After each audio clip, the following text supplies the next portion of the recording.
তত্ত্বাবধায়ক সরকার ফেরাতে চূড়ান্ত আপিল শুনানি শুরু। সুজনের রিভিউ আবেদনে পক্ষভুক্ত বিএনপি জামায়াত।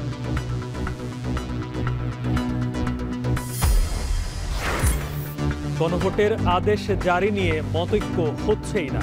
অধ্যাদেশ দিয়ে সংবিধান সংস্কার অসম্ভব বলছেন বিশেষজ্ঞরা। এখতিয়ার নেই রাষ্ট্রপতি।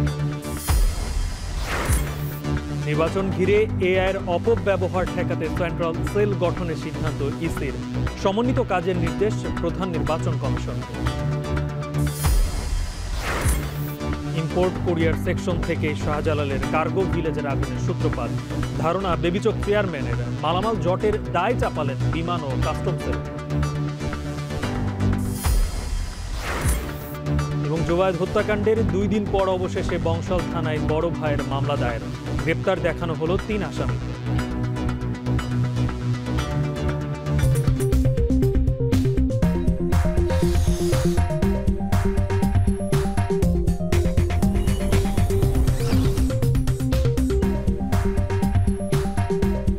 স্বাগত। এখন ঢাকায় শুনছিলেন শিরোনাম। পুরো আয়োজন জুড়ে সঙ্গে আছি গালিব ইবনে রিয়াজ। সরকার ব্যবস্থা নিয়ে আনা সংবিধানের 13শ সংশোধনী বাতিলের রায়ের বিরুদ্ধে আপিল আবেদনের উপর শুনানি চলছে। এ নিয়ে আরো বিস্তারিত জানাতে হাইকোর্ট থেকে যুক্ত হয়েছেন আমার সঙ্গে সহকর্মী তৌহিদুল তারেক। তারেক, যে বিষয়টি শুরুতে জানতে চাই সেটি হচ্ছে যে শুনানিতে আইনজীবীরা কি বলছেন আর কি মনে হচ্ছে এই আপিল শুনানি কয়দিন হতে পারে?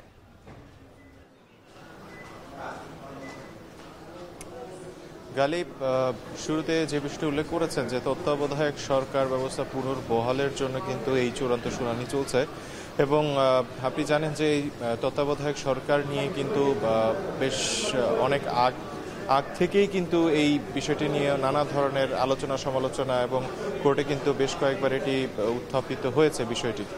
তবে সবচেয়ে সমালোচনার জন্ম দেয় যখন 2011 সালে এই তত্ত্বাবধায়ক সরকার ব্যবস্থা বিলুপ্তি সাধন করা হয়, কারণ সে সময় এই রায়কে বেশ বিতর্কিত রায় হিসেবে কিন্তু বেশ আলোচনা এবং সমালোচনা হয়েছিল সে সময়।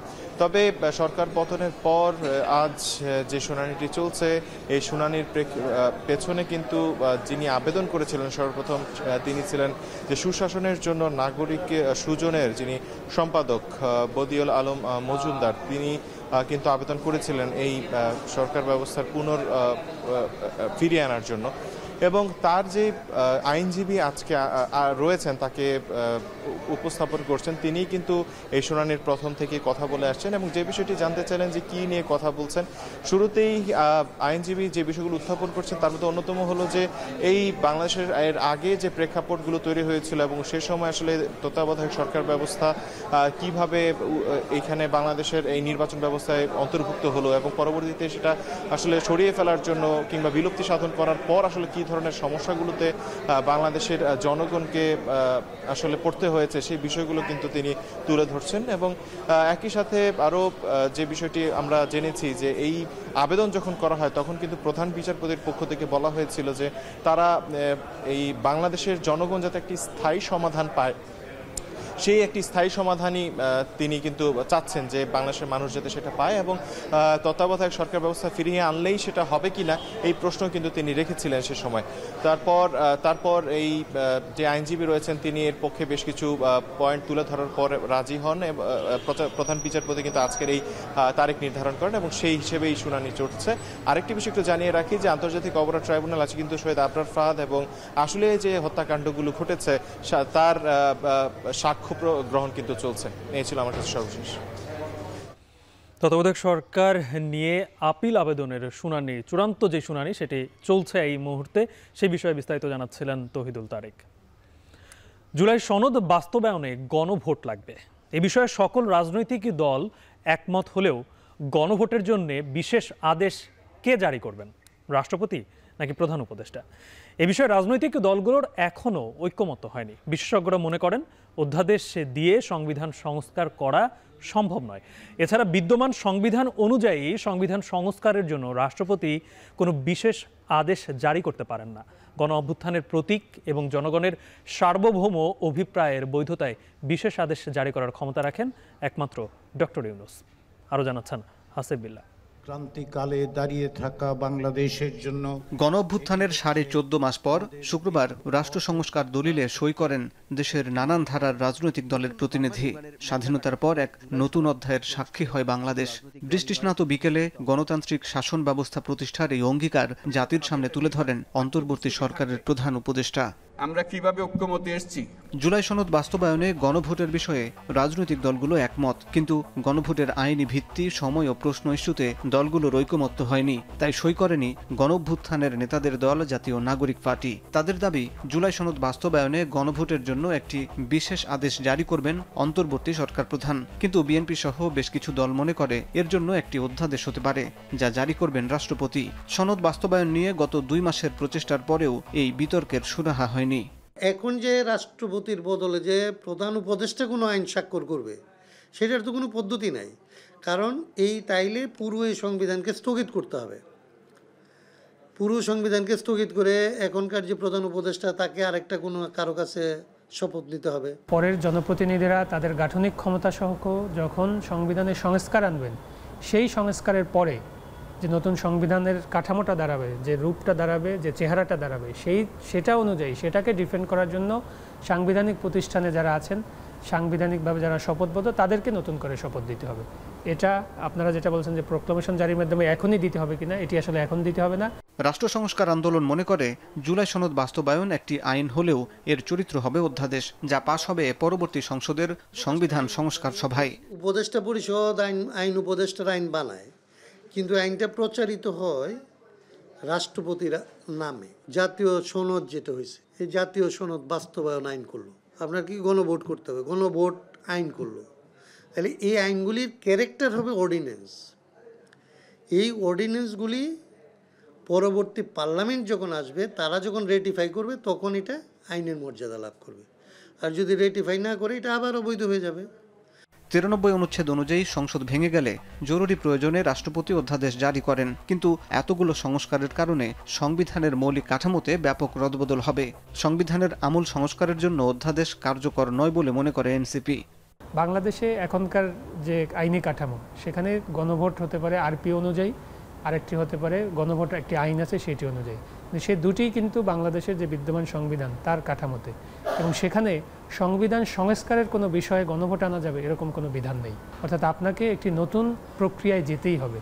এই নতুন প্রক্রিয়া যেতে হলে আপনাকে এক ধরনের অথরিটি লাগবে।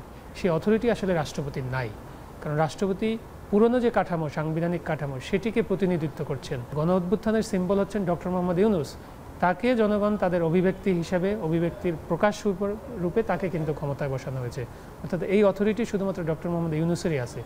বিদ্যমান সংবিধান অনুযায়ী সংস্কারের জন্য রাষ্ট্রপতি কোনো বিশেষ আদেশ জারি করতে পারেন না বলে মনে করেন ঐকমত্য কমিশনের বিশেষজ্ঞ টিমের এই সদস্য।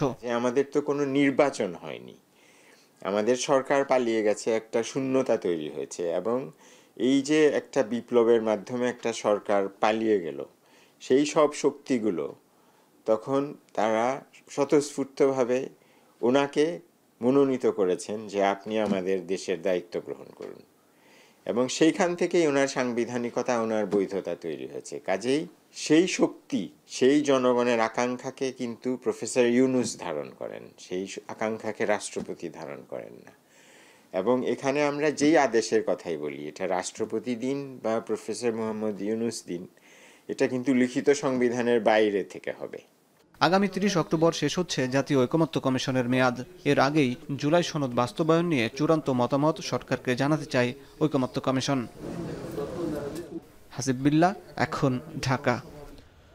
জগন্নাথ বিশ্ববিদ্যালয়ের শিক্ষার্থী জোবায়েদ হত্যাকাণ্ডের বিস্তারিত নিয়ে ব্রিফ করছেন ডিবি প্রধান, সরাসরি যুক্ত হচ্ছে।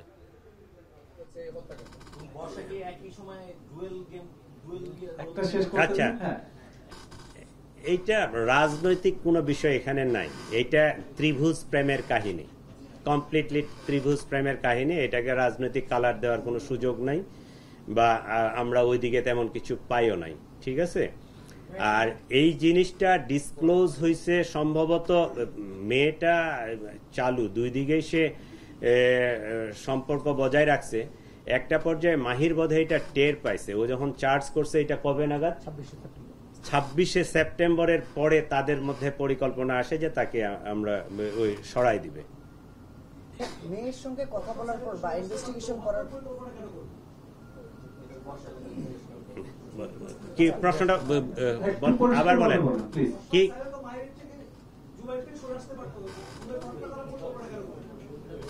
এটা কোনো ইনভেস্টিগেশন আসছে কিনা বা এর উত্তর কি ছিল জবাই বসা? আচ্ছা ঠিক আছে, একটু সহযোগিতা কামনা করছি আপনাদের। একটা প্রশ্নের উত্তর শেষ হলে আর একটা প্রশ্ন করবো কাইন্ডলি। একটা হত্যাকাণ্ড হলে আমরা দেখছি যে আইন শৃঙ্খলা বাহিনীর নিরাপত্তা নিয়ে বা প্রশ্ন ওঠে, আসলে কি আইন শৃঙ্খলা বাহিনী এখন আগের মতো অ্যাকশনে দিতে পারছে না, না অন্য কোনো ধরনের ইয়ে আছে? নির্বাচনকে সামনে রেখে ধরনের হত্যাকাণ্ড আপনার কি বলে? এইটা আমরা এটা মেনেই নিছি, কারণ কোনো একটা ঘটনা ঘটলে আপনারা আমাদের সমালোচনা করবেন, এইটাই ভালো। কারণ সমালোচনা করলে আমরাও সতর্ক হব, আমরা আরেকটু অ্যাক্টিভলি কাজ করতে পারবো, আইন শৃঙ্খলা পরিস্থিতি ভালো রাখতে পারবো, এটা পজিটিভ, ঠিক আছে। কিন্তু ঢাকা শহর 2-2.5 কোটি মানুষ বসবাস করে, এখানে যে রিক্সা শ্রমিক থেকে শুরু করে ওই বিলিয়নার মিলিয়নার লোকজনও বসবাস করে, varieties of people, varieties mentality. Crime যে 2-4টা হবে না এইটা নিশ্চিত বলা যাবে না।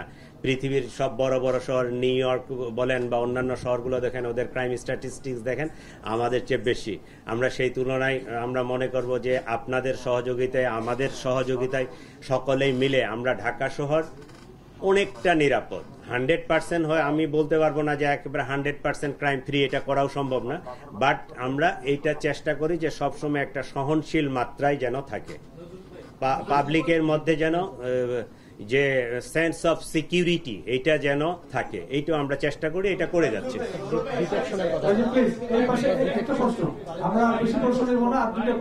আচ্ছা, আমার মনে হয় এই রিলেটেড প্রশ্ন করলে ভালো হয়, আমরা অন্যদিকে না যাই। জগন্নাথ বিশ্ববিদ্যালয়ের শিক্ষার্থী জোবায়েদ হত্যাকাণ্ডের বিস্তারিত তুলে ধরছিলেন ডিবি প্রধান। আমরা সরাসরি যুক্ত ছিলাম মিন্টো রোড থেকে।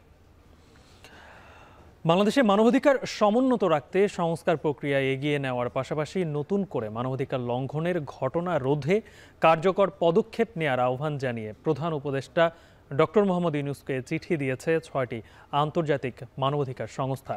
হিউম্যান রাইটস ওয়াচ তাদের ওয়েবসাইটে ওই চিঠি প্রকাশ করেছে।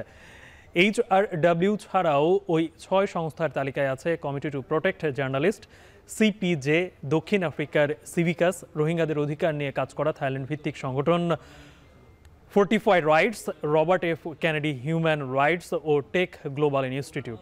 চিঠিতে জুলাই অভ্যুত্থান ও গেল 15 বছরে সংঘটিত গুরুতর নিপীড়নে দায়ীদের বিচার ও জবাবদিহিতা নিশ্চিত করা, র্যাব বিলুপ্ত করা, গুমকে আন্তর্জাতিক মানদণ্ড অনুযায়ী অপরাধ হিসেবে স্বীকৃতি দেওয়া এবং সাইবার নিরাপত্তা অধ্যাদেশ 2025-এর মতো বিতর্কিত আইন বাতিল বা সংশোধনের দাবি জানানো হয়েছে। এছাড়া আওয়ামী লীগের কার্যক্রমে নিষেধাজ্ঞা প্রত্যাহারের আহ্বান সহ রোহিঙ্গা শরণার্থীদের জোরপূর্বক প্রত্যাবাসন ও তাদের ওপর আরোপিত বিধিনিষেধ কমানোর প্রস্তাব দেওয়া হয় চিঠিতে।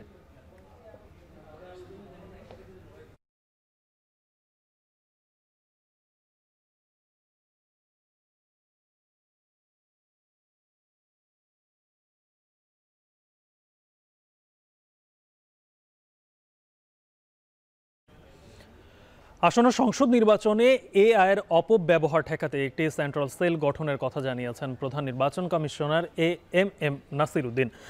পাশাপাশি নির্বাচন ঘিরে দেশের প্রত্যন্ত অঞ্চল পর্যন্ত যে কোনো ধরনের অপপ্রচার ঠেকাতে কৌশল নির্ধারণ সহ ইসি প্রস্তুত বলে জানান তিনি। সকালে নির্বাচনী প্রশিক্ষণ ইনস্টিটিউট ভবনে নির্বাচনে এআইয়ের অপব্যবহার রোধে করণীয় শীর্ষক কর্মশালায় উদ্বোধনীতে এসব কথা জানান তিনি।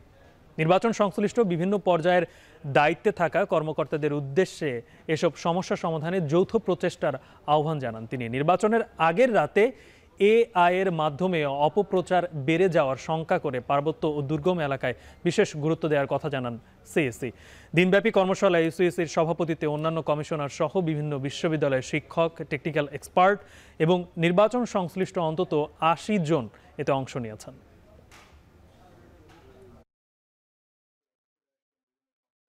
আমরা প্ল্যান করেছি যে এখানে একটা miss information and disinformation address করার জন্য একটা সেন্ট্রাল সেল আমরা করব। Abnormal information may come out from far-flung areas in the hills. How to reach that information, misinformation, and how to address those misinformation. So connectivity with the far-flung areas, with the central cell is very crucial. And who will work round the clock? How many people we have to engage in every shift? Shahjalal আন্তর্জাতিক বিমানবন্দরের cargo ভিলেজে আগুনের সূত্রপাত import courier section থেকে হয়েছে বলে ধারণা করছেন বেসামরিক বিমান চলাচল কর্তৃপক্ষের chairman air vice marshal Mohammad Mostafa Mahmud Siddique. সকালে বেবিচক সদর দপ্তরে এক ব্রিফিংয়ে তিনি বলেন, আগুনের ঘটনায় শাহজালাল বিমানবন্দরের ক্যাটাগরি নেমে যাওয়ার শঙ্কা নেই, তবে কার্গোতে মালামাল জটের দায় বিমান বাংলাদেশ, কাস্টম হাউস ও সিএনএফ এজেন্টদের বলে জানান তিনি। ধারণা করা হচ্ছে যে আগুনের সূত্রপাত হয় ইম্পোর্ট কুরিয়ার সেকশন থেকে, এটা ধারণা করছি। আমি আবার বলছি ভাই যে বিষয়টা তদন্তাধীন, অনেকগুলো তদন্ত কমিটি হয়েছে, ইনশাল্লাহ ওনারা আসল ঘটনাটা বের করবেন। ওই বিল্ডিংটা আমার বা ভিতরের এইটার পুরো দায়িত্ব হচ্ছে বিমান বাংলাদেশ এয়ারলাইন্স, ক্লিয়ার করার দায়িত্ব হচ্ছে সিএনএফ এজেন্টরা, আর কাস্টমসের কর্তৃপক্ষ ওনারা কাস্টমস জিনিসগুলো করেন। আইডিয়ালি রেগুলার অনুসারে এই জিনিসগুলো 21 দিনের ভিতরে ক্লিয়ার হয়ে যাওয়ার কথা। মালপত্রগুলো যদি জমে থাকে। অগ্নিকাণ্ডের 3 দিন পার হলেও এখনও শাহজালাল আন্তর্জাতিক বিমানবন্দরের কার্গো ভিলেজের ক্ষয়ক্ষতির সঠিক হিসেব মেলেনি। ব্যবসায়ীদের সংগঠন এক্সপোর্টার্স অ্যাসোসিয়েশন অব বাংলাদেশ বলছে 12,000 কোটি টাকার ক্ষতি হয়েছে। এদিকে খাত সংশ্লিষ্ট সকলেই বলছেন এত বড় দুর্ঘটনার দায় এড়াতে পারে না বেসামরিক বিমান চলাচল কর্তৃপক্ষ, বিমান বাংলাদেশ এয়ারলাইন্স কিংবা কাস্টম হাউস কেউই। আরও জানাচ্ছেন তানজিলা খান।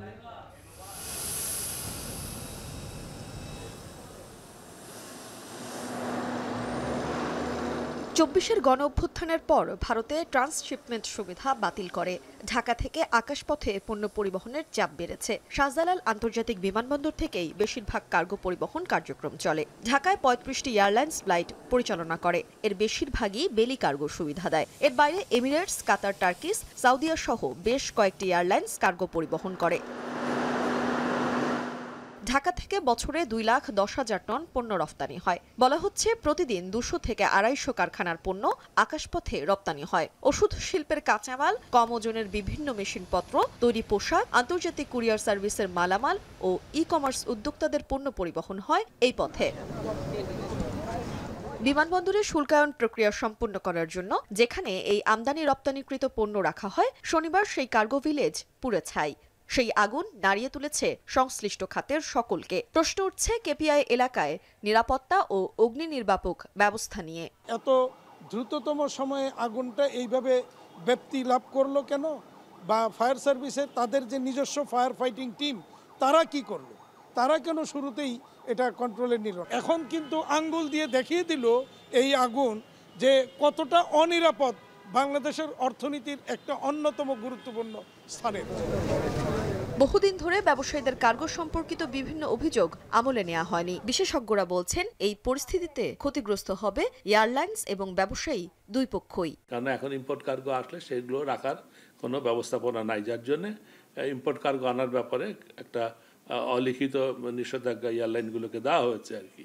এতে করে হবে কি, মানে এয়ারলাইনগুলো লুজার হবে, যাদের এই মালামাল পুড়ে গেছে তাদেরকে তো এই মালামাল আবার নতুন করে আনতে হবে। যদি এখন মাল আনতে না পারে, ইম্পোর্ট না হয়, তাহলে তো তারাও ক্ষতিগ্রস্ত হবে।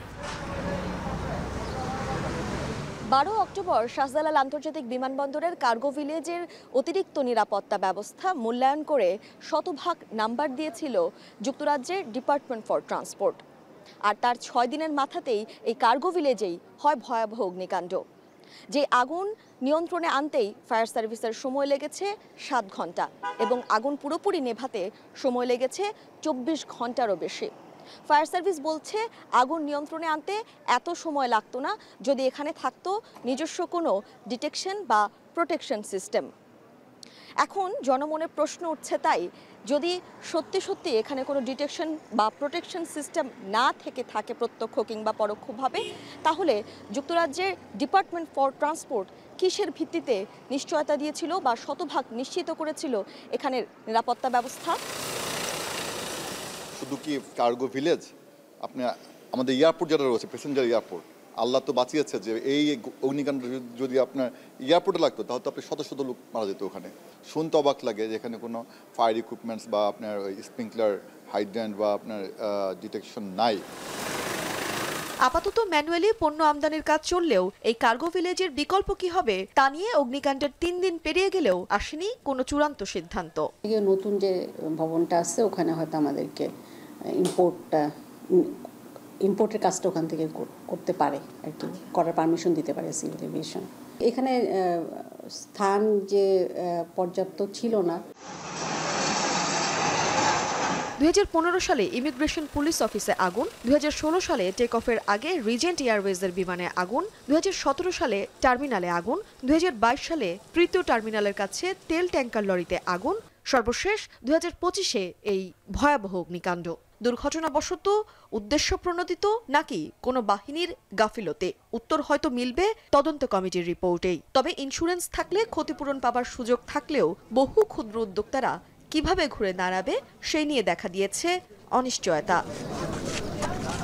তানজিলা খান মিম, এখন, ঢাকা। সরকারের পক্ষ থেকে দাবি মেনে নিয়ে প্রজ্ঞাপনের ঘোষণা না আসায় 3 দফা দাবিতে মুখে কালো কাপড় বেঁধে কেন্দ্রীয় শহীদ মিনারে এমপিওভুক্ত শিক্ষক কর্মচারীদের অবস্থান কর্মসূচি চলছে। একই দাবিতে দেশ জুড়ে চলছে অনির্দিষ্টকালের কর্মবিরতি ও বিক্ষোভ সমাবেশ। এ নিয়ে আমরা আরও বিস্তারিত জানতে চাই। আমার সঙ্গে ঢাকা কেন্দ্রীয় শহীদ মিনার থেকে যুক্ত হয়েছেন আসিফ ইকবাল, এছাড়াও কুমিল্লা থেকে খালেদ সাইফুল্লাহ। আসিফ, শুরুতে আপনার কাছ থেকে জানতে চাই যে এখন এমপিভুক্ত শিক্ষকদের কোন কর্মসূচি চলছে, আর আমরণ অন্বেষণে যে শিক্ষকরা করছেন তাদের শারীরিক অবস্থাটা এখন কি? যেটি বলছিলেন, এই কেন্দ্রীয় শহীদ মিনারে এখনো শিক্ষকরা অবস্থান কর্মসূচি করছেন। তাদের আজকে মুখে কালো কাপড় বেঁধে একটি কর্মসূচি ছিল শাহবাগে, 12টায় সেটির কথা ছিল, কিন্তু শিক্ষকরা এখনো শহীদ মিনারে অবস্থান করছে। এখানে আমরা দেখতে পেরেছি হাসনাত আব্দুল্লাহ সহ এনসিপির শীর্ষ নেতৃবৃন্দ শিক্ষকদের সাথে একত্রতা প্রকাশ করতে কিন্তু শহীদ মিনারে আসছেন এবং তারা বিভিন্ন বক্তৃতা দিচ্ছে। একটু যদি জানিয়ে রাখি গালিব আপনাকে, যে শিক্ষকদের যে 3 দফা দাবি, শিক্ষকরা বলছেন যে এই 3 দফা দাবি বাস্তবায়নে প্রজ্ঞাপন না হওয়া পর্যন্ত তারা তাদের যে অবস্থানটি আছে সেটি তারা ধরে রাখবেন। আজকে কিন্তু 10ম দিনের মতো তারা শহীদ মিনার অবস্থান করছেন এবং 3য় দিনের মধ্যেও কিন্তু তারা অনশন কর্মসূচি পালন করছেন এবং তারা বলছেন যতক্ষণ পর্যন্ত তাদের যে ন্যায্য দাবিটি সেটি বাস্তবায়ন না হবে এবং প্রজ্ঞাপন না হবে তারা কিন্তু তাদের যে অবস্থান কর্মসূচি আছে সেটি ধরে রাখবেন। আমরা এখানে দেখছি শিক্ষকরা কিন্তু বিভিন্ন দাবি দাওয়া নিয়ে কিন্তু স্লোগান করছেন, এখানে বসে অবস্থান কর্মসূচি পালন করছে। আমরা কিছুক্ষণ আগে শিক্ষা উপদেষ্টার পদত্যাগ দাবি করে কিন্তু আমরা দেখেছি যে তাদের বিভিন্ন স্লোগান দিতে। তারা বলছেন যে তারা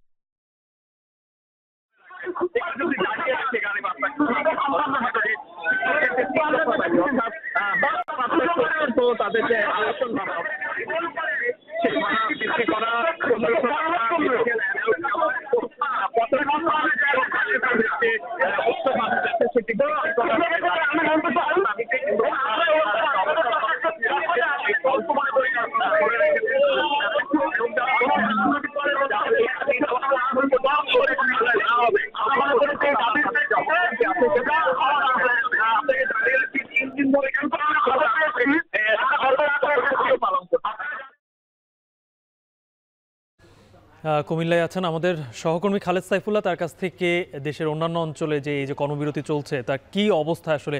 সাইফুল্লাহ, আমি সকাল থেকে বিভিন্ন সহকর্মীর মাধ্যমে জানতে চেয়েছিলাম যে শিক্ষা কার্যক্রম তো পুরোপুরি স্থবির হয়ে আছে, সামনেই বার্ষিক পরীক্ষা, শিক্ষার্থীরা এই বিষয়টি আসলে শিক্ষকরা কিভাবে মেকআপ করবেন কিংবা কি ধরনের ক্ষতির সম্মুখীন হচ্ছেন শিক্ষার্থীরা? গালিব, সকাল থেকে কিন্তু কুমিল্লায় শিক্ষকরা তাদের শ্রেণীকক্ষের কার্যক্রম বন্ধ করে কিন্তু কুমিল্লায় যে কর্মসূচি ছিল বিক্ষোভ সমাবেশ সেখানে অংশগ্রহণ করেছেন। আমরা দেখতে পাচ্ছি যে কুমিল্লা জেলা প্রশাসক কার্যালয়ের সামনে কিন্তু শিক্ষকরা কিছুক্ষণ আগে স্মারকলিপি প্রদান করেছেন জেলা প্রশাসকের নিকট এবং তারা বলছেন যে সরকারের কাছে তারা যে যৌক্তিক দাবিগুলো করেছেন সেগুলো বর্তমান বাজার অনুযায়ী কিন্তু তাদেরকে খুব টিকে থাকাটাই খুব কঠিন হচ্ছে, নিশ্চয়ই সরকার সেগুলো বিবেচনা করবে। তাছাড়া অনির্দিষ্টকালের যে কর্মবিরতি শিক্ষকরা পালন করছেন তাতে করে আগামী আগামী কিছুদিন পরে কিন্তু পরীক্ষা রয়েছে এবং নিয়মিত যে শ্রেণীকক্ষ যে পাঠদান কার্যক্রম পরীক্ষা সেগুলো ব্যাহত হচ্ছে। তার জন্য শিক্ষকরা দুঃখ প্রকাশ করেন এবং তারা বলছেন যে সবকিছু বিবেচনায় নিয়ে, যেহেতু তারা শিক্ষক, যেহেতু তারা অন্য কোনো বৃহৎ মারমুখী কোনো রাজনৈতিক কর্মসূচি নিতে পারছেন না, তাই তাদের প্রতি নিশ্চয়ই সরকার সুবিবেচনা করবেন। এবং তারা বলছেন যে বর্তমানে যে সকল রাজনৈতিক দলগুলো তাদের প্রতি সমর্থন দিয়েছে এবং সরকারও যে 5% বৃদ্ধি করে যে বাড়ি ভাড়ার নতুন করে যে প্রজ্ঞাপন দিয়েছেন সেটি বাতিল করবেন এবং সময় উপযোগী যা প্রয়োজন সেই সিদ্ধান্তগুলো নেবেন। এবং তারা কিছুক্ষণ আগে জেলা প্রশাসকের কাছে একটি স্মারকলিপি দিয়েছেন এবং কুমিল্লার সকল শিক্ষা প্রতিষ্ঠানে যারা এমপিভুক্ত শিক্ষা প্রতিষ্ঠানের শিক্ষক শিক্ষিকা সবাই কিন্তু এখানে অংশগ্রহণ করেছেন এবং আদর্শ শিক্ষক ফেডারেশনের ব্যানারে তারা সকাল থেকে এই মানববন্ধন বিক্ষোভ করেছেন এবং সকল শিক্ষকরাই কিন্তু এই দাবির সাথে একাত্মতা ঘোষণা করে অংশগ্রহণ করেছে এবং বিভিন্ন রাজনৈতিক দলের নেতা কর্মীদেরকেও আমরা দেখেছি যে তাদেরকে সমর্থন দিতে অংশগ্রহণ করেছেন। তো তারা বলছেন যে শিক্ষা শ্রেণীকক্ষের কার্যক্রম পাঠদান ব্যাহত হলেও তারা দুঃখ প্রকাশ করছেন এবং তারা সেটি পুষিয়ে নিতে পারবেন এবং নিবেন এবং তার জন্য অতি দ্রুত সরকারের কাছে এই দাবিগুলো মেনে নেওয়ার জন্য তারা আহ্বান করছেন। এবং এর দাবি যদি তারা মেনে না নেন, সরকার যদি মেনে না নেয়, তাহলে আগামীকাল কেন্দ্রীয় কর্মসূচিতে কুমিল্লা থেকেই তারা ঢাকার শহীদ মিনারের যে কার্যক্রম শিক্ষকদের আন্দোলন এখান থেকে সমাবেশে অংশগ্রহণ করবেন বলে তারা জানিয়েছেন।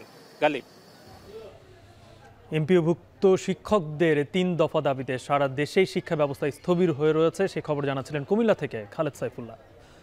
পাবনায় গণপূর্তের সরকারি কোয়ার্টারের দরজা, জানালা ও অন্যান্য সামগ্রী খুলে নেওয়ার অভিযোগ উঠেছে উপসহকারী প্রকৌশলী ইব্রাহিম বিশ্বাসের বিরুদ্ধে।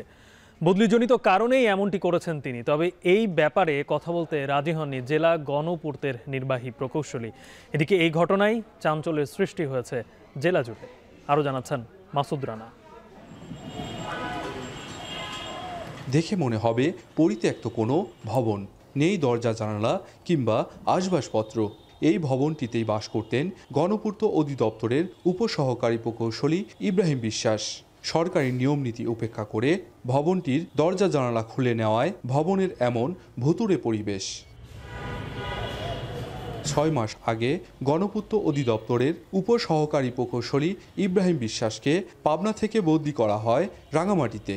এতে সরকারি আবাসিক কোয়ার্টার থেকে দরজা জানালা ও বিভিন্ন সরঞ্জামাদি খুলে নিয়ে যায় সে। এ ঘটনার প্রকাশের পর জেলা জুড়ে বইছে সমালোচনার ঝড়। দরজা জানালা খুলে নেওয়ার কথা স্বীকার করেছেন অভিযুক্ত ইব্রাহিম বিশ্বাস।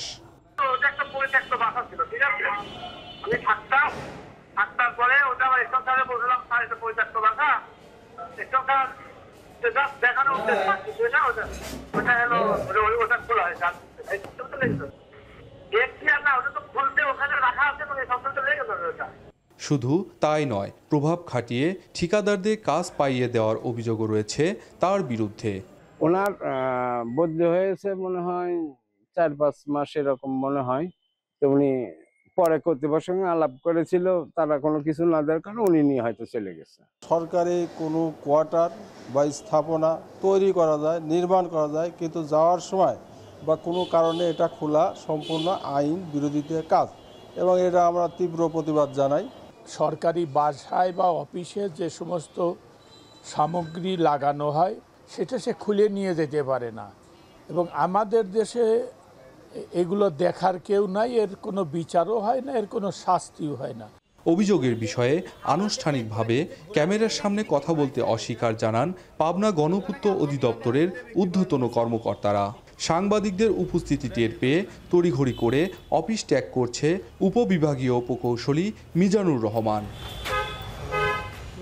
আর গণপূর্তের নির্বাহী প্রকৌশলী রাশেদ কবির ক্যামেরার সামনে কথা বলতে রাজি না হলেও দ্রুত সময়ের মধ্যে দরজা জানালা ঠিক করার কথা জানান।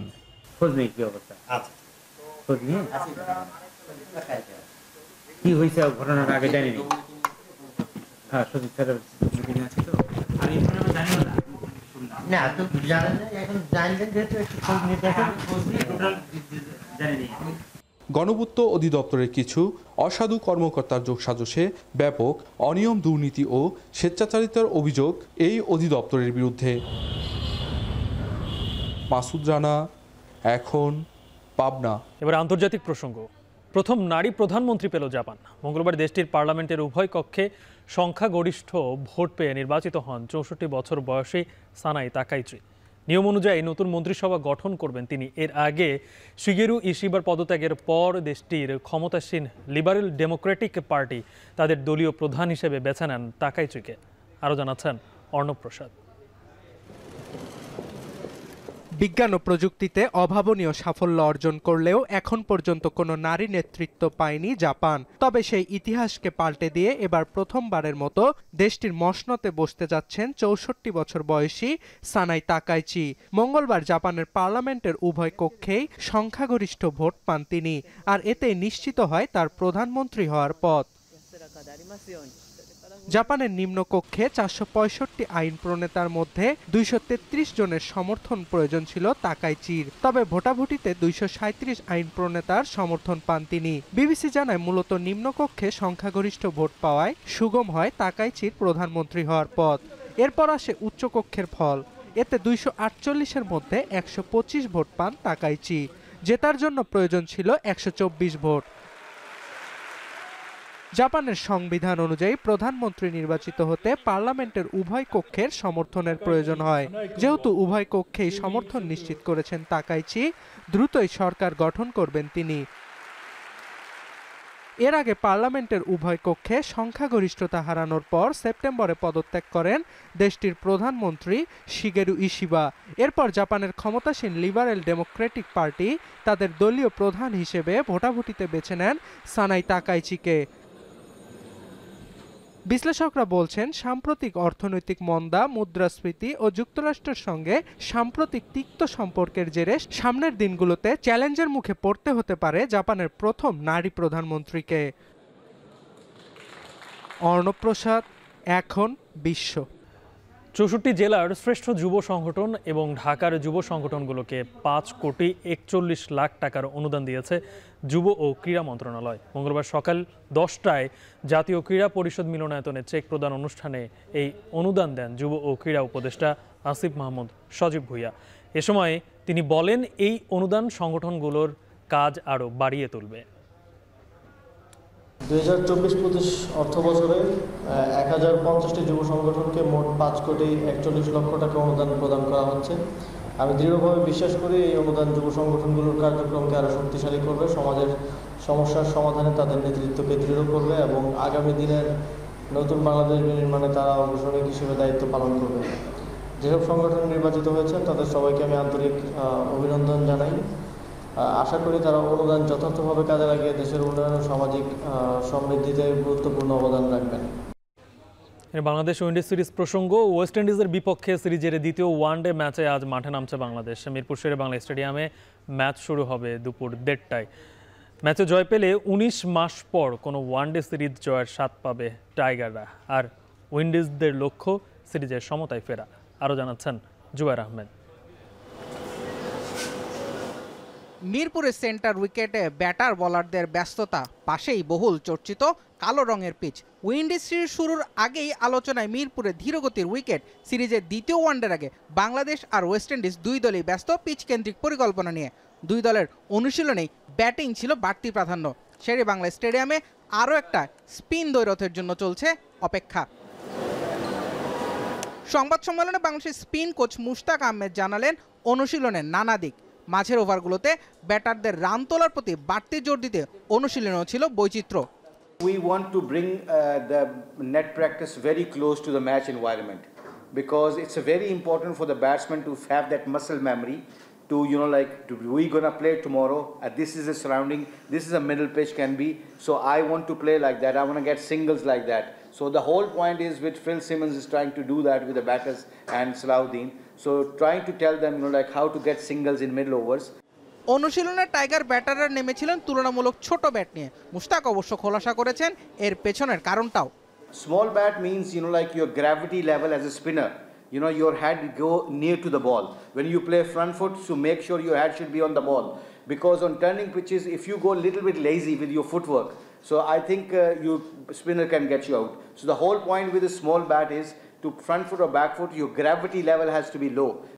সিরিজের প্রথম ম্যাচে উইন্ডিজদের ব্যাটিংয়ের শুরুটা ছিল উড়ন্ত, যদিও স্পিন সহায়ক উইকেটে পরবর্তীতে খেই হারান ক্যারিবিয়ান ব্যাটাররা। স্পিনার ক্যারি পিয়েরে জানালেন ম্যাচ জয়ের চ্যালেঞ্জটা নিতে হবে ব্যাটারদেরই। চলতি দশকে ওয়ানডে ক্রিকেটের শীর্ষ 10 দলের মধ্যে বাংলাদেশ এবং ওয়েস্ট ইন্ডিজই 50% বেশি ম্যাচ ছেড়েছে। ম্যাচ ছাড়ার দিক থেকেও তারাই সবার উপরে। বাংলাদেশ অবশ্য আছে 2 বিবেচনাতেই উইন্ডিজদের তুলনায় পিছিয়ে। চলমান এই সিরিজটা তাই 2 দলের জন্য ওডিআই ফরম্যাটে মান বাঁচানোর লড়াই। সিরিজে দ্বিতীয় ওয়ানডের আগে আরও একবার 2 দলের পরিকল্পনা এবং অনুশীলনী স্পিনের আধিক্য।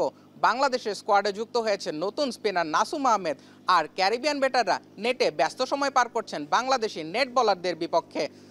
মিরপুরের পিচ বলছে আরও একটি ম্যাচ হবে স্পিন আক্রমণ এবং ব্যাটিং ইউনিটের ধৈর্য পরীক্ষা নিয়ে। 2 দলের রণকৌশল কেমন হয় সেটাই এখন দেখার অপেক্ষা। জুবায়ের আহমেদ, এখন মিরপুর শেরেবাংলা ক্রিকেট স্টেডিয়াম, ঢাকা। এখন ঢাকায় শিরোনামগুলো আরও একবার।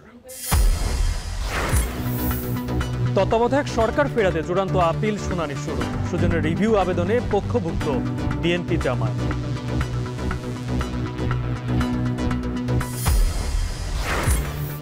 গণভোটের আদেশ জারি নিয়ে মতৈক্য হচ্ছেই না। অধ্যাদেশ দিয়ে সংবিধান সংস্কার অসম্ভব বলছেন বিশেষজ্ঞরা। এখতিয়ার নেই রাষ্ট্রপতি। নির্বাচন ঘিরে এআই এর অপব্যবহার ঠেকাতে সেন্ট্রাল সেল গঠনের সিদ্ধান্ত ইসির। সমন্বিত কাজের নির্দেশ প্রধান নির্বাচন কমিশনার। ইম্পোর্ট কুরিয়ার সেকশন থেকে শাহজালালের কার্গো ভিলেজের আগুনের সূত্রপাত, ধারণা বেবিচক চেয়ারম্যানের। মালামাল জটের দায় চাপালেন বিমান ও কাস্টমসের উপর। এবং জোবায়েদ হত্যাকাণ্ডের 2 দিন পর অবশেষে বংশাল থানায় বড় ভাইয়ের মামলা। গ্রেপ্তার দেখানো হলো 3 আসামি।